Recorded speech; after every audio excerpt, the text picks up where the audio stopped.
There we go. Welcome, everyone. Welcome to our second webinar in our three-part series, which aims to unlock the potential of inclusive workplaces. We are thrilled to partner with Mindful Employer Canada for today's discussion, which is how to support employees with chronic illnesses from a leader's perspective. Over the next hour, we hope to inspire you with fresh ideas, practical strategies, and tools to foster truly inclusive workplaces.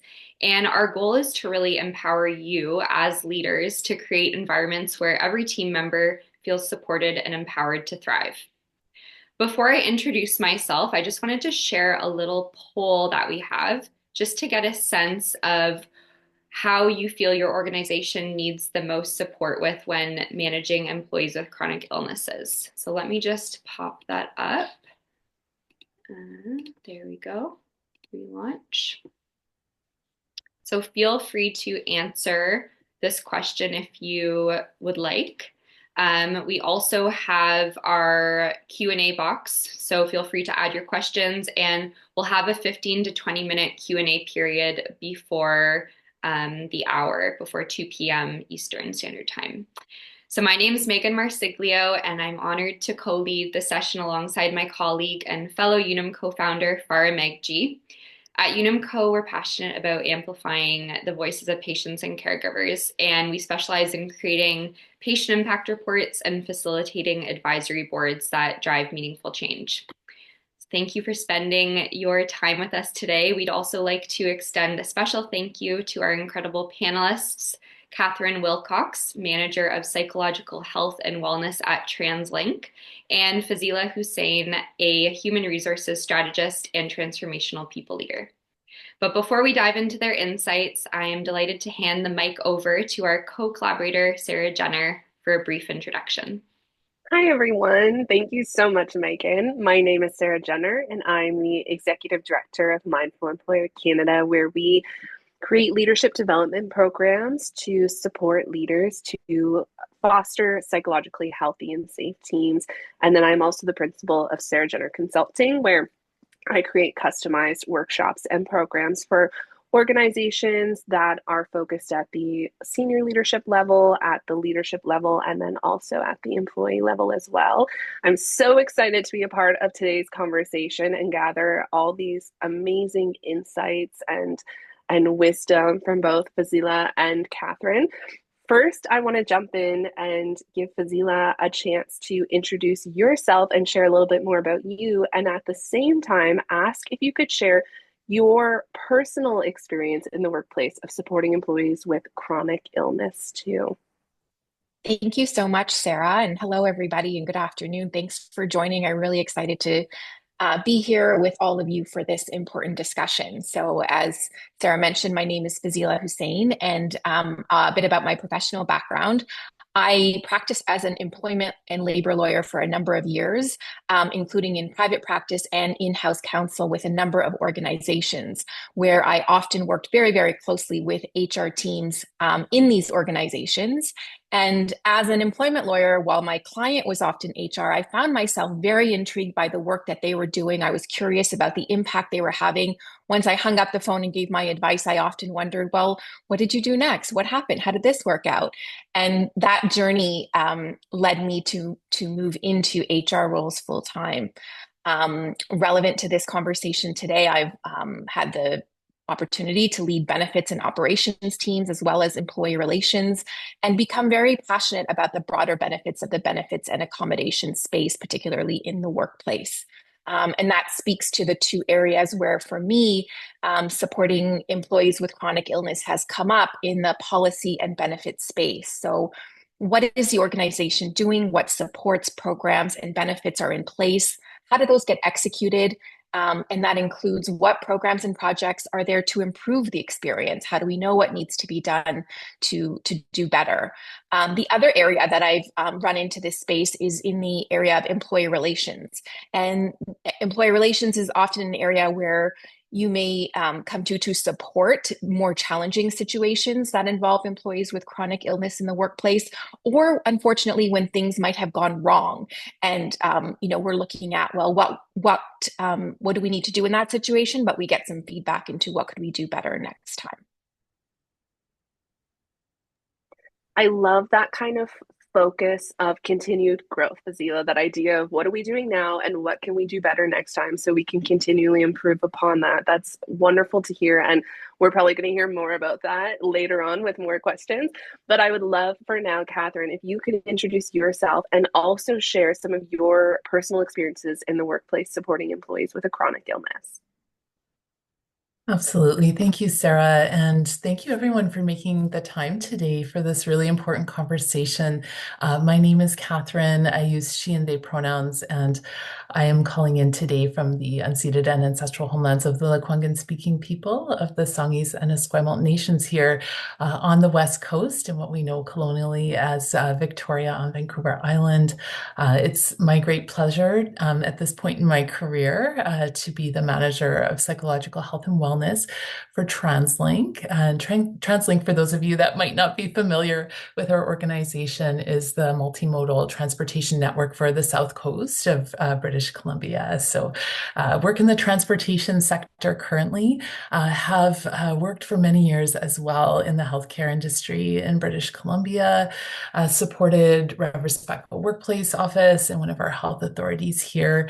But really my way into a lot of the work of supporting psychological health and wellness currently comes from my clinical background. So I'm a registered clinical counselor by trade, so I have a mental health background and a specialty really in workplace mental health. So I've done a lot of work around psychological health and safety consulting and advising, setting up programs and structures in many different industries. Again, a lot of my experience comes from healthcare, government, and now transportation. So my personal experience in terms of supporting employees with chronic illnesses. Again, a lot of my experience comes from the mental health world, but I've been a leader for many years in various roles. So I would say from that vantage point as a leader, I definitely have supported employees directly that require different informal and formal accommodations. I've also done that work as a consultant and also as a clinician, so actually supported employees directly who may have living experience of different illnesses. Again, primarily a lot of my experience comes from the mental health realm, but supported them in terms of participating in the workplace, supported them returning to work after psychological illness or injury, and really worked also with teams and leaders to create an environment that could encourage, again, their return to the workplace. So that's a bit around my background and experience, and excited to learn from you all today in this space as well. Thank you so much for sharing that with us, Catherine. And I love that you touched on kind of creating the environment that is going to support them, that this isn't always going to be cookie cutter, and each individual may need different supports in that environment. So making sure our environments are flexible and agile enough to do that. I'm going to hand it over to Farah to dig into some of the other questions. Thanks so much, Sarah, and great to hear the different perspectives of both Fazilah and Catherine. I think that your expertise and your experience really complement each other really nicely. So we're going to start with some questions really around understanding employer perspectives. And I wanted to turn it over to Fazilah for a few minutes to talk a little bit perhaps around your experience around defining inclusive workplaces and what some of the ways that you've seen employers really focus on creating inclusive environments when it comes to supporting employees with chronic illnesses. Thanks, Farah. That's a great question.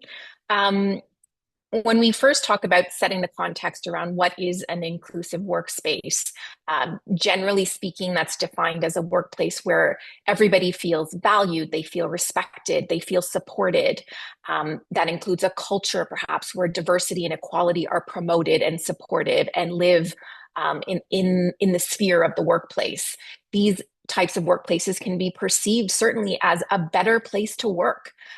We know that we have awards for places that are really excellent at putting these in place and living that. They're perceived as places where there's support and care for everyone. And as many of us have heard, it allows employees to show up authentically. It allows people to, as we say, bring your whole self to work for whatever that might mean for that individual. In terms of when we're talking about supporting employees with chronic illnesses, workplace is many others.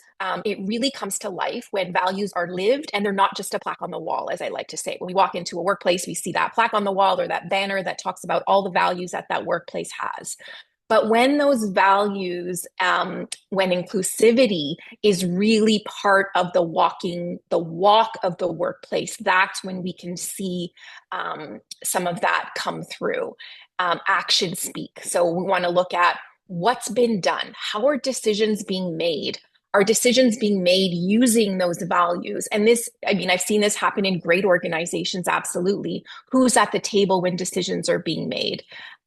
Supporting employees with chronic illnesses can certainly be done in that regard by being open to the topic, first of all, and ensuring that we're not engaging in biases and stereotypes and assumptions. We've got to make sure that as leaders, as employers, as HR leaders, whatever our role might be that we're coming to this table today with, we want to be mindful of that so that we're understanding that this is a population that needs support and how can that inclusivity expand to include them, and it should.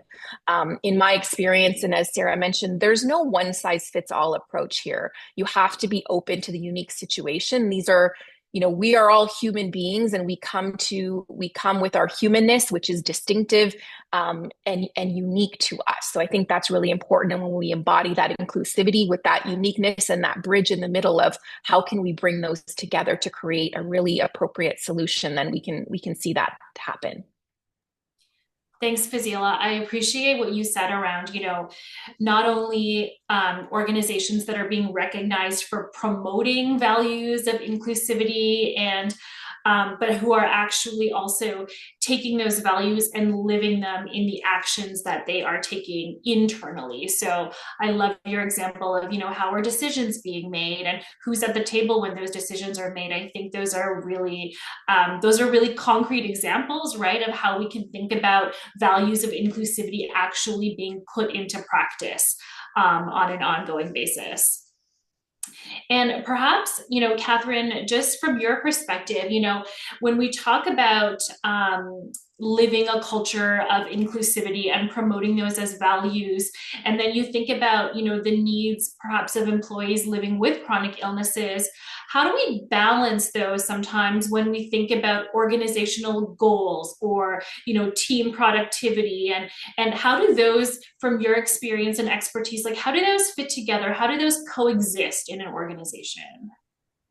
Yeah, that's such a great question. And just to feed off of what Fazilah was sharing as well, I really agree that it's so easy to put policies into place that, lay out our values and say we're committed to this, but it's very different to live from those values, to act from those values, to make decisions from those values.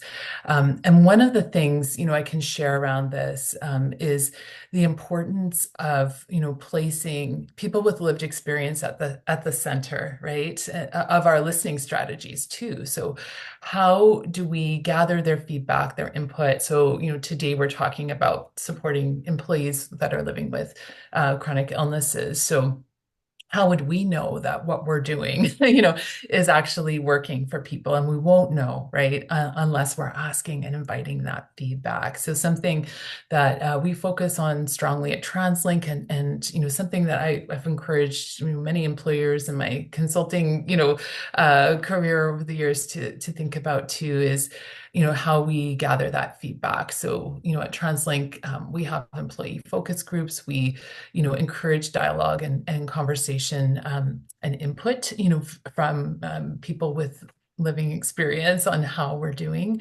And I think that's one way, right? That's one way. One of the realms that I work in is this, idea of psychological health and safety. How do we create that environment for people to speak up and to invite feedback? And so that goes beyond, again, putting your values, in a policy. People really need to see that they're enacted in order to have also the trust to provide you with that feedback and the trust to sort of bring forward their ideas around how we can improve. Thanks so much, Catherine. I think that trust piece is really critical. And that really does come with putting those lived experiences at the center of those conversations and, ensuring that those people are really listened to and that their feedback is heard. Fazilah, I know that you had experience across a diverse industries and diverse organizations, both in your roles from an employment law perspective as well as HR. What have you seen when it comes to employers trying to manage that company goals and outcomes, as well as, then trying to also simultaneously support employees with needs like chronic illnesses? How do those things fit together and what you've seen? Well, I think for one of the first things about that question is that it's probably one of the toughest questions of the topic. Because ultimately what we're trying to do is balance the needs of the employee with the goals of the company fairly for each. And sometimes there might be some boulders in between there. How do we ensure that the employee gets what they need and the employer gets the job done? And this is hard in reality because it really depends on the nature of the role. It depends on the resources of the organization. It depends on the willingness and ableness of the organization. I think the other place that really leans into this is that, as an employer, as an organization, we have these values and we have these great intentions and policies. The point of contact for an employee with a chronic illness is going to be their manager. So the other place that it also rests on is the shoulders of that manager. And what pressure are they under? That may rightfully and truly come from the nature of the job, right? And so it's very understandable as well, that there might be sales targets or there might be widget targets or whatever that case might be. But then what supports is the manager receiving in order to be able to support that employee? What is the manager's perspective on supporting employees with chronic conditions? Do they have prior experiences, which might be positive or negative? What preconceived notions and assumptions might they have? And so this is where, as an organization, we want to ensure that we are supporting the people that are in contact with employees who might come to them with chronic illnesses. When you have a chronic illness, you have, there's the issue of your time, right? And I'm sure we'll get into this more, versus your energy. And those two things, when they're compromised in a workplace, can really have significant impacts on the job that's to be done. It doesn't mean we can't do it and we can't get it right and we can't be successful. I just think that this can be one of the hardest parts to accomplish. Yeah, absolutely. I mean, you brought up so many interesting and complicated aspects of this dialogue, right? I mean, at the high level, there's the business goals, the outcomes, the targets that we need to achieve as an organization to be successful. And then the next layer to that is, how are the leaders living those things day to day? What is the culture of that organization? And then, apart from the HR leadership or that senior leadership, then to take it down a level around the people that are actually managing employees, right, on a day-to-day basis, and what kinds of, I love how you touched on both their experience, their expertise, and also the pressures that they're under, right, to also participate in and contribute to those overall goals. So I think there's so many variables in place, and I love how you phrase that as, the boulders that get in the way of some of those conversations and some of those goals. So we absolutely are going to dive a little bit deeper into this a little bit in our conversation. And so maybe I'll turn it over to Sarah to ask some questions more around, what are specifically some of the policies and accommodations that we have seen, and perhaps even some examples where we've seen things being implemented across organizations with this goal in mind around supporting employees and what those can look like. Thank you so much, Farah. So, Catherine, I'm going to start with you. And my question is, what specific policies or accommodations has your organization put in place to support employees with chronic illnesses? Yes, so thanks for the question, Sarah. I think remote and flexible work is something that has really assisted us to support people who may be living with chronic conditions. I know, again, depending on your business, what you do, your operational requirements, things like remote work, may be more challenging or one of those boulders that Fazilah mentioned. But I think that those are things like allowing people to, for example, work at the time when they have the most energy is, something that really can advantage all of us and support getting business needs met while supporting the employee as well. So those are, some examples of things that we can do. TransLink corporate, which is the area that I support currently for TransLink Enterprise, we, have a more of an office-based environment. So things like remote work, flexible work, are things that we can put in place a little bit more easily than other areas, of our business. But things like modifying the environment are also things that I think we really can consider and think about. I always think it's easier to modify the environment than to manage the person to an environment that's not working for them. So looking around to see, what can be put in place to support them. Does it mean, just thinking about some accommodations I've supported in other areas of my work life and other parts of my career, things like, alternative office spaces, quiet workspaces for people, the ability to take more breaks. There's a lot of creativity that we can come up with if we work with the employee. And I think that's really key, right? Is that listening, that understanding what the needs are and not approaching it from that cookie cutter, perspective that this is all that we can do. When we work together, sometimes we come up with solutions to getting the work done that, again, we couldn't on our own, but we're willing to collaborate and really understand what those needs are. I think, sorry, keep going, Catherine. Oh, it's okay. Go ahead.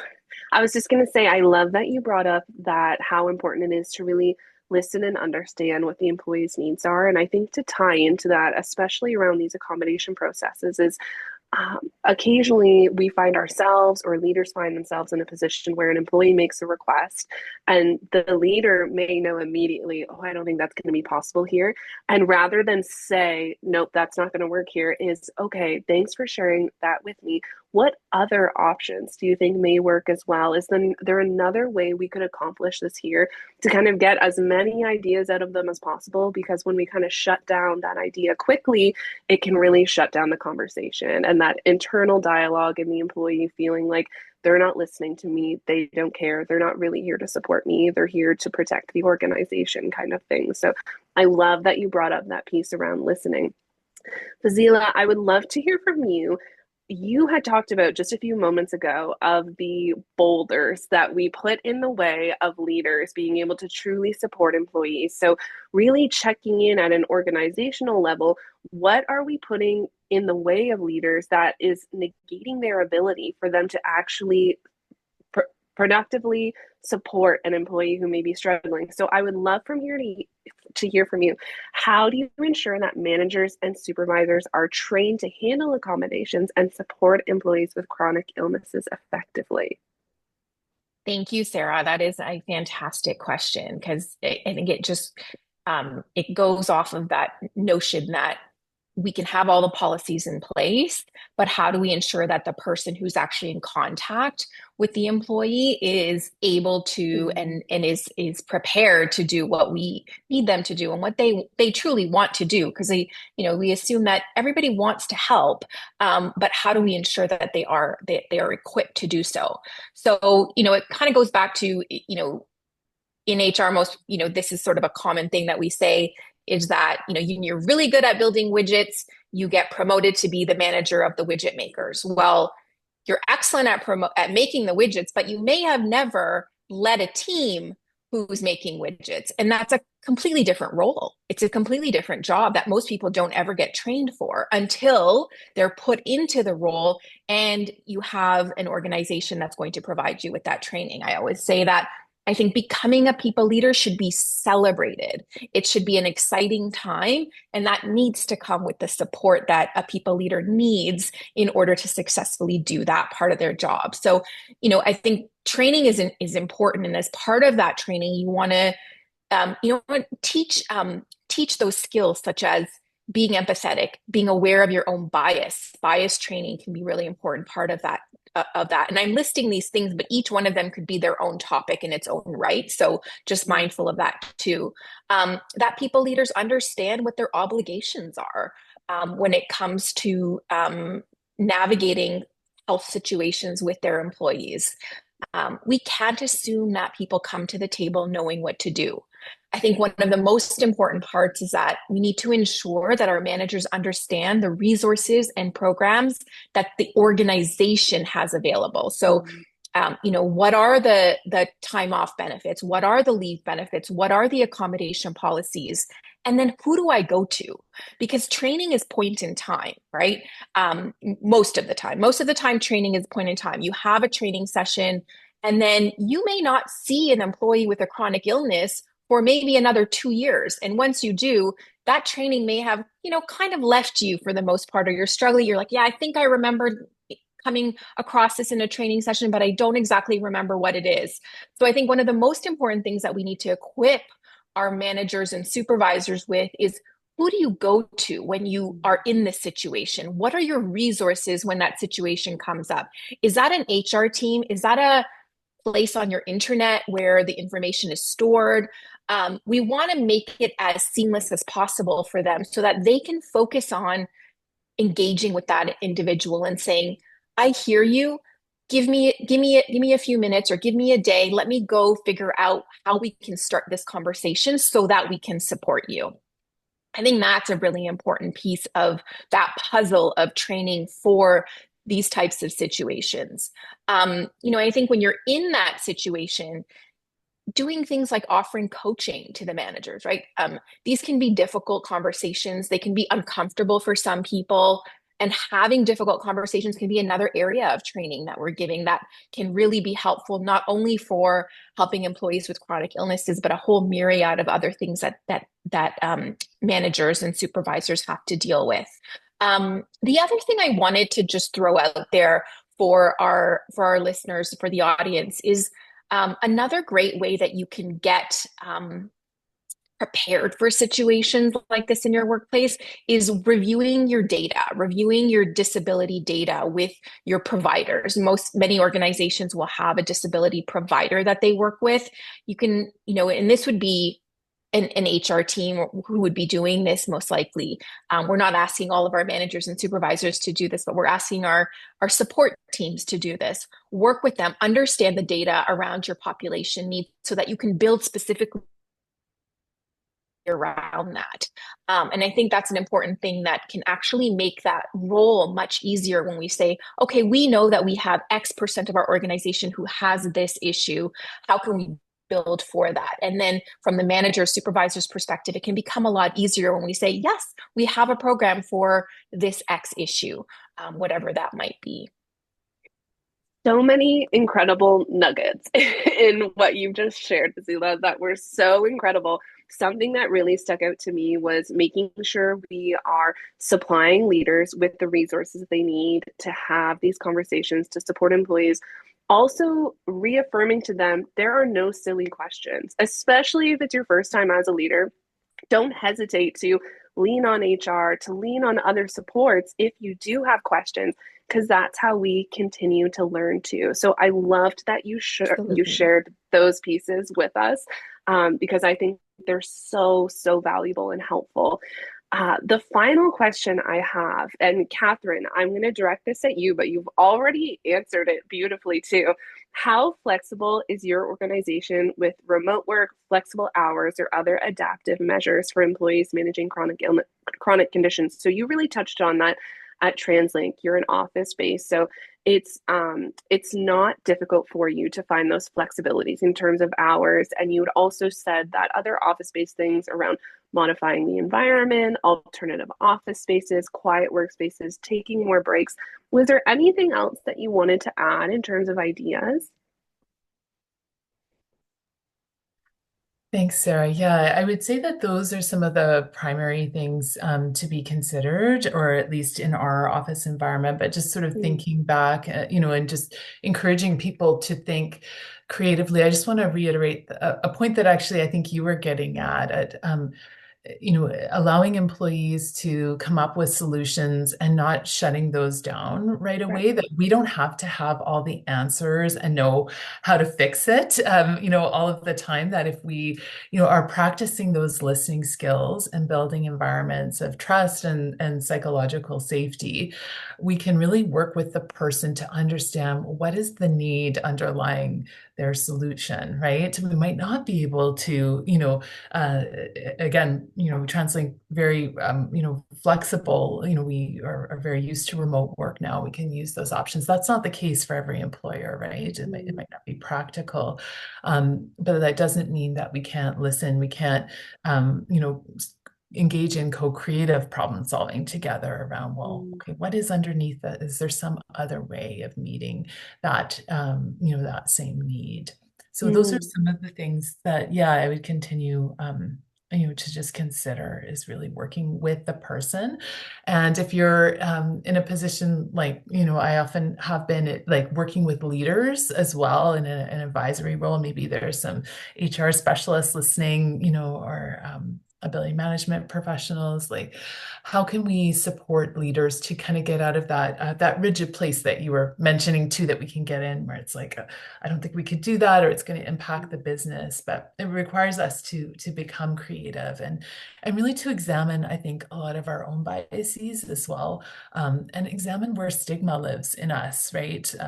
If I think about mental health accommodations specifically, sometimes there are beliefs feeding into, the idea that, a person's trying, we have all kinds of biases around, I think illness in general, but mental health illnesses in particular, that they're not legitimate in some way, or that, mm. the person is a less productive and therefore less valuable member of the team. And so really kind of unpacking some of that so we can get into that space of creativity, right? Where we can think about how to support the person to participate fully, knowing that they are bringing value to the workplace, Mm. and reimagining what that means. I think that's such an important piece, Catherine, that idea that as leaders, we're often fixers. And in this type of conversation, we need to remove that hat, because I, as a leader, am probably not going to be an expert in MS, in Crohn's, in rheumatoid arthritis, which the employee is experiencing. And more often than not, they are going to be the expert in what is going to benefit them most in the workplace and supporting them. So thank you so much for touching on that. That was so helpful. I'm going to pass it over to Megan to focus on some challenges and solutions with the group. Thank you, Sarah. I feel like we've talked a lot about challenges and solutions. I think I'm going to move the gears a little bit. And Catherine, I'd love to know how you measure the effectiveness of your support initiatives for employees that have chronic illnesses. Are there a lot of follow-ups with the employees that you have, or what does that look like? Yeah, so thinking about my experience, for example, in healthcare, where I had more direct role in, the accommodation process, there would be very regular check-ins and circling back. So sometimes, again, as leaders and as like frontline leaders in particular in busy industries, we know that there can be that pressure of time and demands, right, coming from other levels of the organization. So ensuring that we are prioritizing circling back to conversations and that it's not just a like, okay, we had the conversation, we have a plan, done. It's really an ongoing conversation. And as we know with chronic illness, whether that's, physical, psychological, and or both, the landscape changes, right? What worked well earlier might not work at a later point in time, right? There can be a dynamic nature to these accommodations. So we do need to have regular check-ins and clear plans and a way of evaluating whether it's working or not, right? And that's criteria I would encourage you, if you are a leader listening to this, to create with the employee. What is success effectiveness going to look like in this case? Yeah, I guess just keeping the conversation open and I think that if a leader were to just kind of close it up, that would not be very accommodating at all. So yeah, I feel like that's probably just a no-brainer to keep the conversation going, but having those regular touch points probably and also sharing with the employee that, like we will be checking in regularly with how you're doing, just probably makes them feel a little bit more comfortable with the accommodations that they're given. Um, and when it comes to confidentiality, that being something of a big concern, especially when you're sharing something so private like a chronic illness. Um, Fazilah, I'd love to know, how companies can ensure that they're handling confidentiality and privacy concerns relating to employees disclosing their chronic illnesses, or how do you go around or about confidentiality? Yeah, it's a tricky one, but an incredibly important one. I think in general, the best rule of thumb is keep the group who knows small on a really needs to know basis only. Um, and, things can often be managed without revealing names and details. And we need to be really mindful of that. So, for example, say you have to check in on something with legal. Do you really need to disclose the name or even the department or some kind of identifying information? Often you don't. Often you can get the answers that you need without that type of disclosure. I think it goes back to also the confidence of the employee themselves, right? When we have good measures in place, good privacy hygiene in place, we can also further elicit the confidence of the employee themselves. I think as it relates to our processes and systems, we should be asking ourselves questions. Where is the information being stored? Who has access to this information? Who needs access, and how can we limit or control this further? I think those are really important questions that all organizations should be asking themselves. And as we know, employees don't need to share all the details of their chronic illness with us in order for them to be entitled to and for them to be able to get the support that they need. If they can just share what's needed, that should be sufficient, and we can work in those conversations. Some will be more comfortable than others. It will depend on a number of factors that will impact whether somebody would like to share more or less details with us. We want to make sure also that our managers and supervisors are aware of how to respond. So if somebody's absent a lot and another team member asks, where is so and so?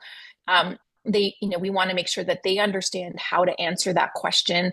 So and so had a personal matter to deal with, instead of disclosing, oh well, they've got XY issue that they're dealing with. It can be hard to say less, right? We naturally want to fill silences, but we've got to become comfortable with that. And then so I would say there's that, and then there's the systems and processes piece as well. So that's how I would in general do that. And I know maybe other organizations have more specific things that they do, but in terms of a general response to your question, that's what I would say. Yeah. Yeah, you're right in that we always feel like we have to say more. And I think that sometimes too, for employees that do have chronic illnesses or even managers and leaders, you feel like you have to justify what you're asking for. So just to know that like there doesn't need to be any justification. We trust what you're asking for is put to good use or is in your best interest. And then kind of changing gears, I'd love to know, or we'd love to know, and Catherine or Fazilah, you can weigh in on this, or you can both weigh in on it. How do you stay informed about best practices and innovations that are sustainable and support employees with chronic illnesses? Maybe Fazilah, since your mic is still on, feel free to answer that. And then Catherine, if you could also share some input, that'd be awesome. Sure, thanks, Megan. I think it's really important for us to make sure that we are staying informed. I believe the statistic is 45% of Canadians have at least one chronic condition. There's getting information is easier now than it has been in the past, for sure. So I would, for me, I like to follow relevant organizations, whether that's on LinkedIn, listening to podcasts from organizations like Inclusion Canada, the Canadian Mental Health Association, or specific other groups. I know that the Canadian National Institute for Occupational Safety and Health has information specifically on how to support workers with chronic illnesses. And then there's the professional networks, so like the HRPA or the Disability and Inclusion networks that are specific to various regions. Articles, right, on topics. And then I mentioned before about using your disability providers. They can also offer lots of support and insights and education that then can be disseminated as needed to you as an employer, to the HR team, and even to the employee to share when it's relevant and when the time comes. But don't forget to use those resources as well to keep yourself informed. I'm sure Catherine has others that she uses. I love the list that you've already provided, Fazilah, but I also add perhaps to that, just the importance too of, as you had said also, of evidence-based information and also information that's informed by people's lived experience. I think that's really important as well. Again, just keeping people at the center, of these conversations so that we learn from people's living experience. Also, just want to put a plug out for Workplace Strategies for Mental Health. I love that site. I know many of us on this call are probably well aware of just what an incredible free resource that is. So I hope everybody listening has the opportunity to check that out as well. I have referred, leaders and employees alike to many of the articles on that particular site when it comes to things like accommodations. So those are great. Thank you. Farah, I'll hand it back to you. Oh, you're on mute, Farah. Thanks, Megan. So before we close out, I know we're about 15 minutes. We wanted to save some time at the end of this conversation for any questions from any of our attendees or participants who want to submit a question. I would encourage you to do so in the Q&A. Just a couple that have come up through this conversation. I think that, ultimately so many of the things that we've heard from both Fazilah and Catherine have given us, some tangible tools and ideas for, being able to navigate these conversations more effectively, whether you are a leader, whether you are part of an HR function within an organization.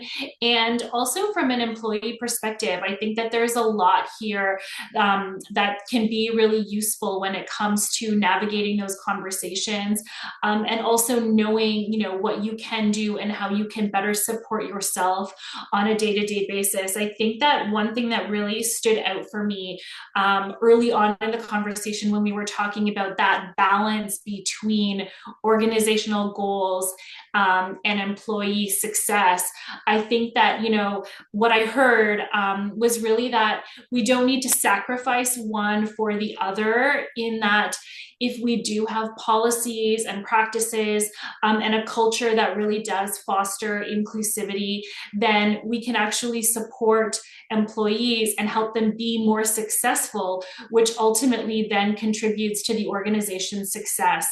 And I just maybe want to, the question that we received was on those along those lines, and I just really wanted to turn it over to our panelists one more time around, when you've seen or been part of organizations where you've seen these types of policies implemented effectively, what does that environment look like from a culture perspective? Because I think it's one thing to put policies and to put those trainings in place and those resources.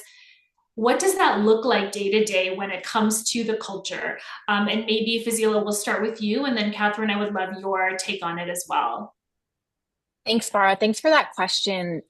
That's really great. And I'd love to share an example, if that's okay, in order to Yes. hit on this. So a number of years ago, there was a situation, and I'll set it up for you. So, the employee was an excellent performer in their role. The manager was incredibly empathetic and supportive. The manager had built a really strong team. So, team was very supportive. They were cohesive. They worked very well together. Essentially, the right ingredients were present. And in this case, there was an employee whose chronic condition required a lot of unplanned absences. And when their condition spiked, the absences would be frequent for a period of time. This did not jive well with the demands of the workplace. So this is certainly a situation that could have gone in a different direction. A couple of things were true in this situation. The employee felt comfortable enough to be transparent with his manager and to a certain degree with their immediate team as well. And the immediate team was very closely connected, which again came back to that the effort that the manager put in to build trust and cohesion within the team. So when the employee would need to be away, the rest of the team simply picked up the work. And what they couldn't pick up, the manager was able to pull other resources from here or there, people who needed extra hours or had projects that they were looking for. And the manager themselves would perhaps put in a little bit extra. So there was extra effort required by those around them. However, when the employee was well and was at work, they would reciprocate and they would put in extra time to allow maybe somebody to leave a little bit earlier to go get their kids or run an errand or, when they're on vacation and whatnot. Nobody else knew about this situation. This never escalated anywhere beyond the team. We only came to know about it through other reasons quite far down the road. But I think it's such a great example of, and in many ways it's an ideal example, but it's a great example of how a strong team leader who has the right intent and skill set and a team built around comfort, confidence, culture, flexibility. The job could be done with flexibility and no one had to know or get permission to do that. They just kind of rallied around empathetically to make that happen for this individual. And they ended up, being promoted and having a really successful career trajectory under that leadership. So I love that story. And so thank you for the opportunity to share it because I think it just sort of exemplifies a bit of what you're talking about. Yeah, thanks, Fazilah, for that example. I love it for so many reasons. I think that, it also really speaks to this, I think, where we've moved to in so many organizations around, there is within any given team, yes, individuals want to be successful and there's enough success for everybody on the team to achieve it. We don't individually succeed at the expense of someone else on our team. But when we are cohesive and trusting and create that culture of collaboration, that really does, amplify the strength of that team and lifts everyone in some sense. So I love that example that you shared. Thank you. Catherine, I would love, if you have an example or if you have something that you want to share along those lines. Yeah, I love the word team that's being used here and taking that proactive approach by building the culture before anybody is in a position where they need to come forward and disclose. And, I can think I've had the good fortune of working on a number of these teams myself as an employee and, benefiting from the leadership. One leader comes to mind very specifically on a team that I worked on in the past where the culture was very proactive. So the idea of training people about accommodations before we're ever in the position where we have to single somebody out, for having one. The reality is, anybody could require a workplace accommodation, at any time, just because we've had the privilege, for example, of good, physical and mental health doesn't mean that will always be the case. And so, being proactive by what we signal to our employees, educating them around, human rights and accommodations and the idea that everybody has value on this team. Something else that I think in this one team I was a part of that was done really well is really playing to people's strengths and drawing on that model that we all come, with specific strengths and perhaps there's challenges and stretches for each of us too. But that's part of being on a team, right?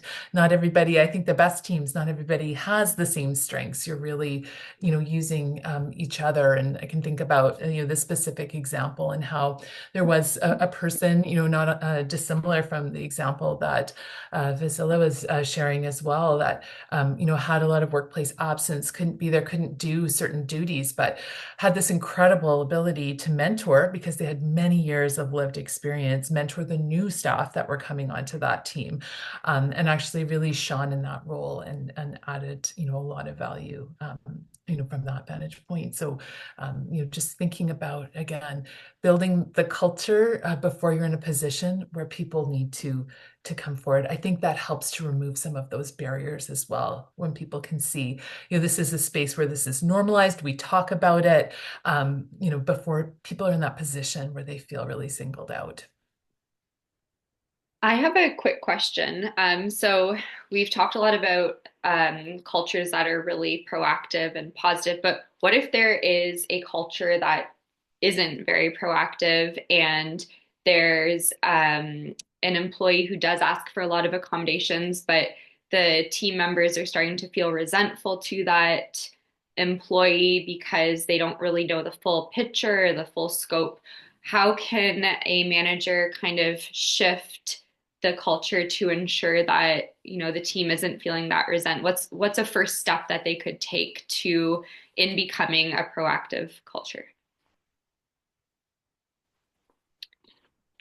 That's a really great question. And I think, again, it's also a reason why we want to be really proactive with our teams before we get to that place. But you're right, that's not often the case. Maybe, as a leader, this is really new to you, this idea of accommodation. Maybe you weren't hired to be a people leader in your mind, right? Hired in your mind to lead a project or for your technical expertise. But I think keeping confidentiality in mind as well, which is really important because we don't want to single people out. I have navigated that myself as a leader by returning to that idea that accommodation could be required by any of us at any time, right? It's not specific to this one individual, but this is something that we want to consider because we're an inclusive workplace because we value this. So I think you can find ways of again not signaling people out, but speaking to the importance, right, of having an inclusive culture and returning to that strengths-based conversation too. And there's tools that you can use if you're a leader to help draw that out and identify that in your team. But that's another way I've navigated those types of dynamics in teams. I would add to that, Catherine, I think that's a great way to look at it. Culture can be created on a team that is separate from the culture of the organization. So a leader can do things to differentiate. So if the organization doesn't have the desired culture, a leader can do that. You can it's not easy and it takes time and effort, but that's that, starting from day one, building trust with those you work with, creating an environment that's safe and open. And again, it goes back to that who your leader is, who your manager is, your supervisor. So much of your experience rests on the mindset of that individual, whether they've been through training or not. But even if they haven't been in a workplace that has all of those things that we've talked about today, it's still possible. There are so many external resources out there that you can, search and read and say, how do I create a strong culture? How do I create a cohesive team? You can build that slowly, brick by brick, and as we've been using, move those boulders out of the way for that person who's on your team, or even just for the sake of having a strong team culture, right? Like that's reason enough. And then when you do have situations where there might be an employee who needs support via their chronic illness, it's available to them because they know that leader and that manager is a safe place to go to. So I don't know if that completely answers your question, because that's a hard situation that we don't wish on people, but it is a situation that does happen and you have to navigate through from time to time. Yeah, no, that does. Thank you. I know we're coming up to a couple of minutes left in this conversation. And maybe before we close, I just wanted to turn it over to our panelists to just share anything that perhaps they wanted to share during this conversation, but maybe didn't get a chance to, or if there's anything that, both Fazilah and Catherine would like to leave us with before we close. So maybe Catherine, we'll start with you, and then Fazilah will move on to you. Perhaps just to share, there's certain interventions, there's certain ways of being that there's no cost, like going off of what Fazilah, was sharing around the leader and the impact that leaders can have, regardless of having, that maybe senior level support or having a budget or resources to do training. Something I always share with leaders is, listening is free. Empathy is free. The way you show up, we can't underestimate, I think, as leaders, the power of giving people the gift of being seen and heard and understood, even if we can't act on, what it is that they are asking for specifically. It does not mean that we can't listen. And so that is, I think, at the heart of this, is really being able to listen well and to listen to ourselves as well. If we're supporting, these types of accommodation processes, listen to identify our own biases, our own beliefs, which will get in the way, which will impact the process. So those are just a few thoughts that come to my mind from my experience. That was so beautifully said, Catherine. I don't even want to say any more. That was really lovely. And I think that, I would echo and add that we need to turn to the experts in these situations. And the expert in this situation is the person who has the chronic illness. And so just going back to what you said about the listening, being mindful of your biases and stereotypes, talk to the person first, listen to their experience. If there are employee resource groups where you can turn to for that kind of support and understanding, as employers, as leaders, as managers, as HR professionals, we should be turning to those places so that we design our programs, our policies around the needs of those who are affected and who need the support. Thank you. Thank you, Fazilah. Thank you, Catherine. I think that was such a beautiful way to end this conversation, really centering again the conversation around the experts, the people with the lived experience. And I just want to convey on behalf of Unum Co. and Mindful Employer Canada, our sincere appreciation and gratitude to both Fazilah and Catherine for this conversation today. It was really, really insightful, impactful, full of tangible tools and resources to support us in these conversations as we go forward. We will be sharing the recording of this conversation via email on a YouTube channel. And we also want to ensure that everybody knows about the final third session in this three-part series, which is taking place on February 18th, where we will have a conversation with patients, leaders, and employees on building inclusive workspaces. I do want to thank everybody who attended today for joining us, for spending an hour of your time with us. We hope that you benefited from this incredible conversation, and please feel free to reach out if you have any questions. And as we mentioned, we will be sending the recording of this conversation out. Once again, thank you to our panelists, thank you to our hosts, and we look forward to seeing you in February. Thanks, everyone. Thank you, everyone. Thank you. Bye.